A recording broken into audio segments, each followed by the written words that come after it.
The president is one powerful guy, but not so powerful that he can't be held accountable for his actions by Congress and the Supreme Court.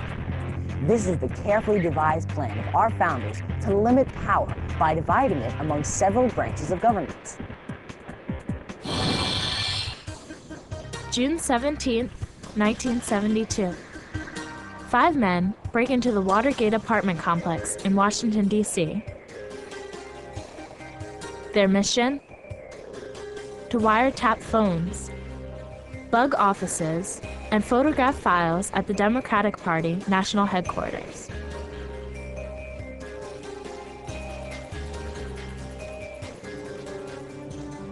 The police arrested the burglars. As it turned out, they had links to Republican President Richard Nixon's re-election committee. Nixon denied allegations that he was involved in the Watergate break-in. But during a 2-year Senate investigation, it became known that Nixon had secretly tape-recorded all personal conversations in the Oval Office. He refused to release all the tapes, claiming they were irrelevant to the investigation. The country tonight is in the midst of what may be the most serious constitutional crisis in its history. The Supreme Court finally resolved the issue of the tapes in July 1974. In the case, United States versus Nixon, the Supreme Court justices unanimously ordered the president to hand over the tapes to federal investigators. When the contents of the tape showed that the president had been involved in the cover-up since the first days after the break-in, the discovery became the smoking gun that no one could defend. Faced with impeachment by Congress, Richard Nixon resigned from the presidency on August 9, 1974. I have never been a quitter. To leave office before my term is completed is abhorrent to every instinct in my body.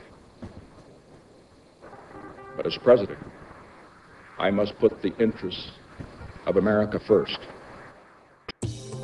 Ironically, Nixon's demise was orchestrated not just by his own actions, but also through the foresight and brilliance of the writers of the U.S. Constitution.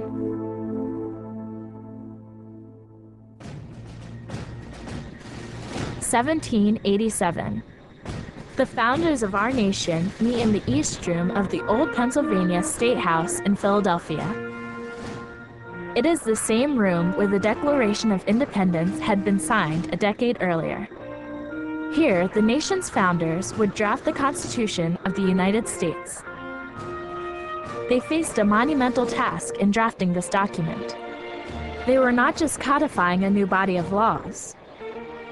They were drafting a plan for a radically new form of government.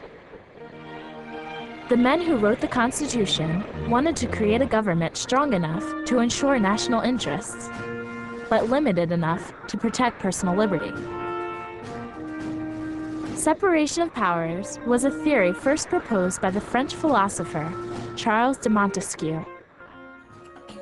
But our nation's founders wisely decided that separating governmental powers would not be enough.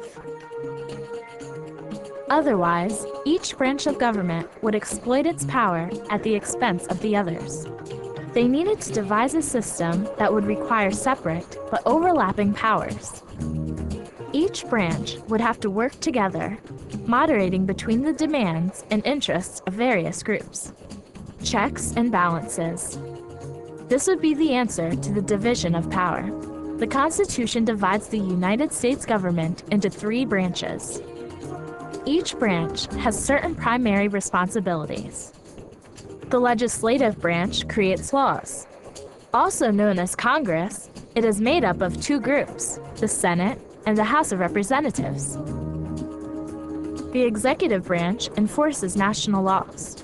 Led by the president, this branch has the authority to enforce governmental policies. The third is the judicial branch, made up of the court system. The courts make decisions on laws based on the Constitution. It is headed by the Supreme Court. It is not enough, however, to think of these individual branches as standalone institutions. Rather, their power and authority are interrelated and shared.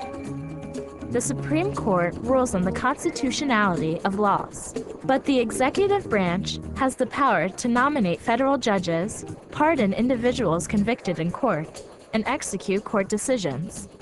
So the Supreme Court's power is limited by the powers of the executive branch. Congress also has power over the Supreme Court. It can impeach federal judges and rewrite legislation in ways that change the law. But the Supreme Court also has power over the executive and legislative branches. It can declare an executive or congressional action unlawful or unconstitutional. Because they share power, each branch acts as a check on the powers of the other two. When Congress called upon its authority to impeach and remove President Nixon from office, it was demonstrating the wisdom of our founders in creating a system of checks and balances. Today, all democracies place constitutional limits on the power of government, protecting the authority of government and the rights of individuals.